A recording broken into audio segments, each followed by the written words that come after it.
Oh, there you go. Hello. Hi. So we are doing a brand new segment called 20 Questions with the Doulas. And I am your host for today, Jamie Reichleger. And today we are interviewing Michelle Sanford. Hi, Michelle. How are you? Hi, Jamie. How are you doing? Good. Good. So we're going to jump right into it. I don't know if it will be 20 questions. I'll count at the end maybe.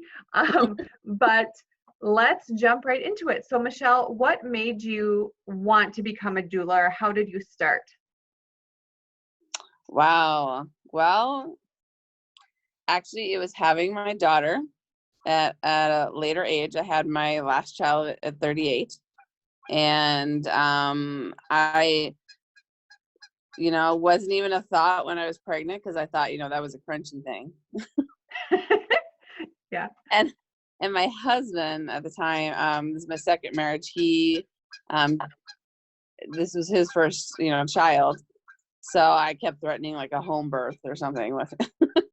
Threatening. That's funny. I say it's just, jokingly because, I was like, yeah, I'm going to do it. It's all this way, this type thing. And I ended up having a hospital birth my way.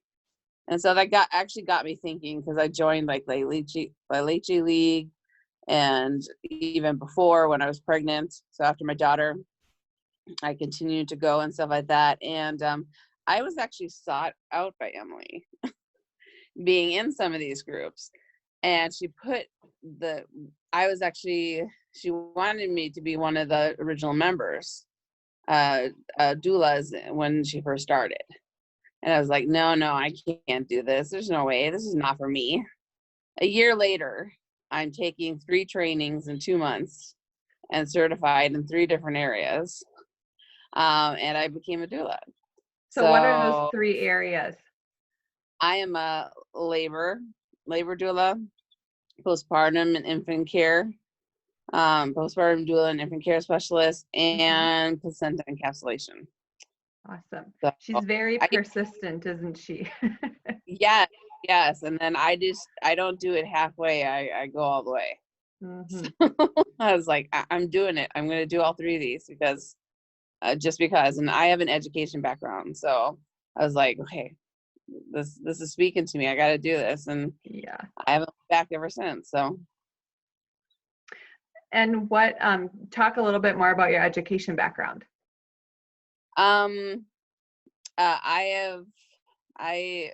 Finished my degree in 2000. So I've been teaching. I still teach at the tech level, but I've been teaching since 2000.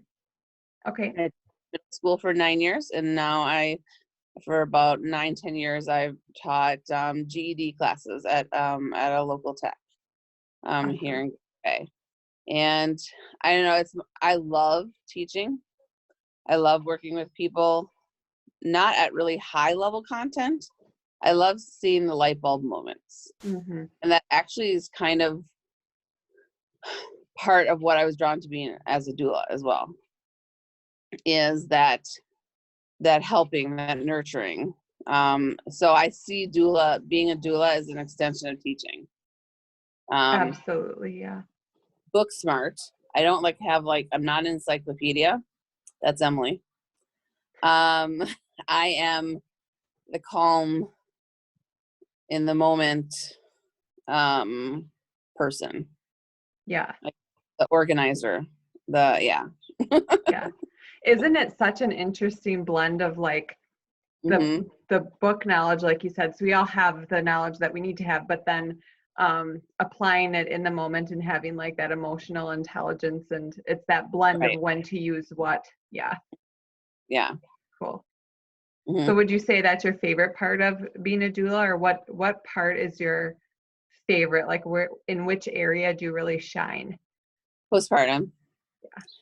I love postpartum. It's very personal for me in terms of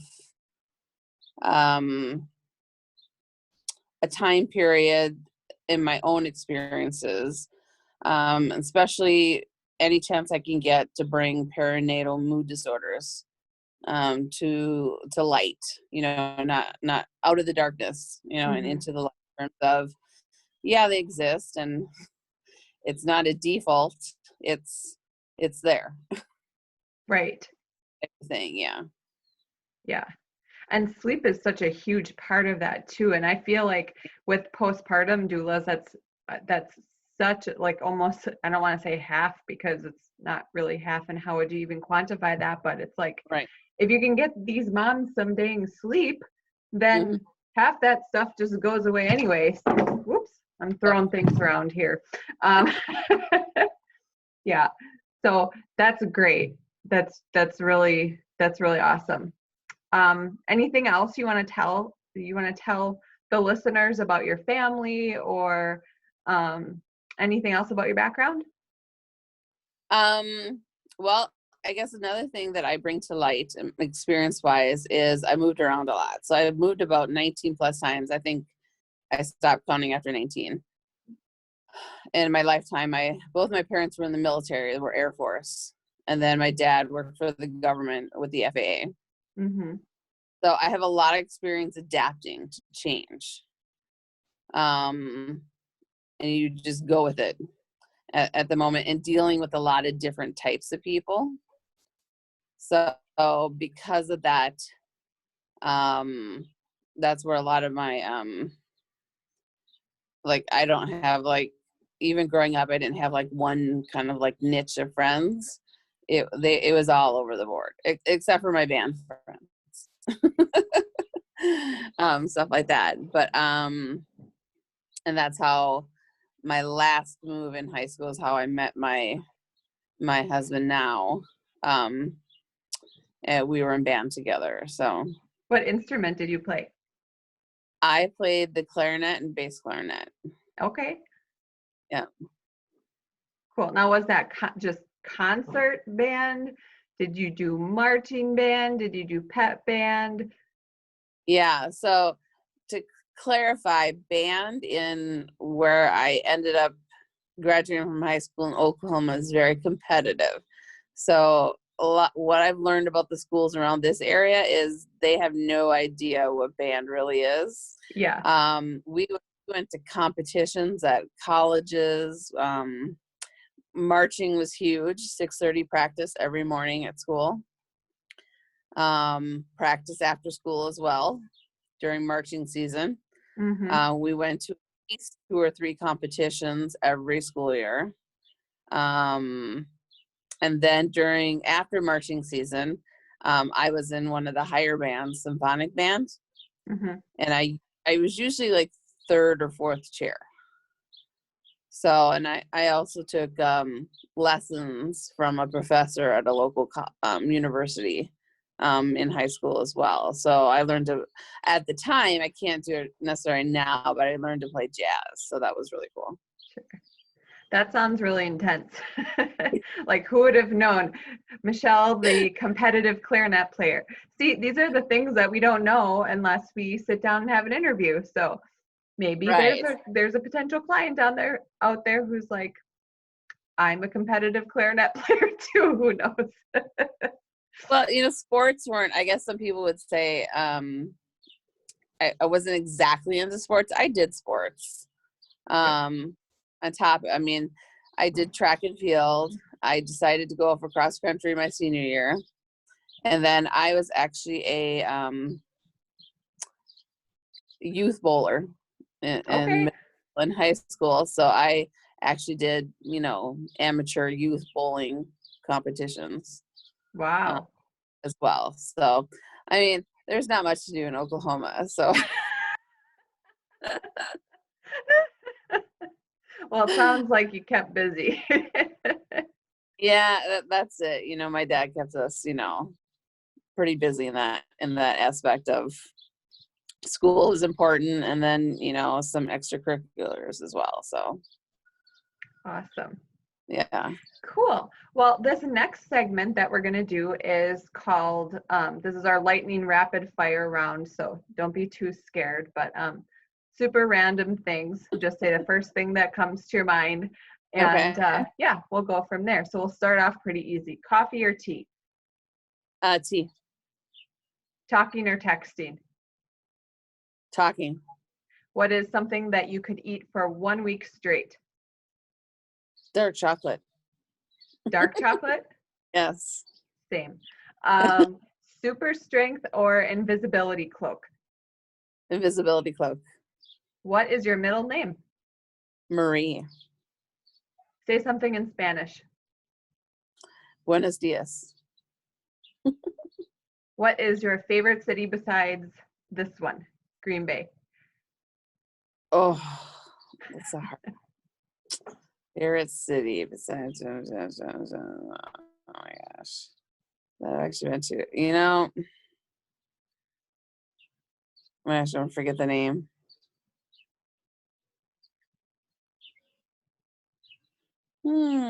I'd have to say where I grew up, and well, I guess where I grew up, it would be near Rosemont, Minnesota. Okay. What is the last book you read? Oh gosh, I need to get back to reading. It is part of the Dark Hunter series by Christine Feehan. It's paranormal romance novels. Oh. What is the last movie you saw? I was just watching Dr. Dolittle 5. The Nice. yeah, I don't remember the other. It's like Hollywood Mutts or something like that. Who was the last text you sent going to? That was worded really weird, but It was my husband. okay. My initial question was, what was your last text? But that I'm like, I don't know. On a scale of 1 to 10, how good of a driver are you? Marie Andretti style. So I would give myself a 7, 8. Okay. Ariel or Jasmine? Oh, I would say Ariel. Favorite season? Fall. Cats or dogs? Dogs. Favorite summer activity? Swimming. And grand finale, what is for dinner tonight? We all need ideas these days. Right. What are we having? Oh, I gotta think about it now. I'm not the main cook in the house. So that's the other thing. My husband is like the main cook. I bake, and breakfast is my specialty too. So we're having dinner with my parents, who actually live right next door to us. And it is the other combined meal. Hold on. We had tacos last night. Nice. Can't go wrong there. No. I want to say meatballs. I think it's going to be meatballs with pasta and the salad. Yeah. Awesome. Cool. Is there anything else you want to share? Let's see. Yeah, I had something in mind, and then like I forgot it, but I can't remember now. No, I just trying to enjoy. I've learned something during this time. Okay. That there is that I'm not meant to teach kindergarten. Educator. So don't think that all teachers are really good at home, because we're not. Yeah, I give you so much credit. All the teachers. and trying to keep up now with my daughter's schoolwork and trying to get her through kindergarten. Maybe help my 18-year-old who's a senior if you need some help. And then now getting my coursework for my GED classes for any students who are trying to prepare for the math test. It's been very difficult. Yeah. Oh man. Yeah. Well, thank you for joining us today, Michelle. Thanks. This has been Good. Yeah, I had fun too. And yeah, I hope it wasn't too stressful. We didn't put you on the spot too much. We meaning, I don't know, it's just me here. I'm used to having my son. So I say we all the time. But thank you everyone for joining us for this is the first installment of 20 questions with the Green Bay Doulas. I'm your host, Jamie Reichschlager. Thank you, Michelle, for joining us today. Have a great day, guys. Bye.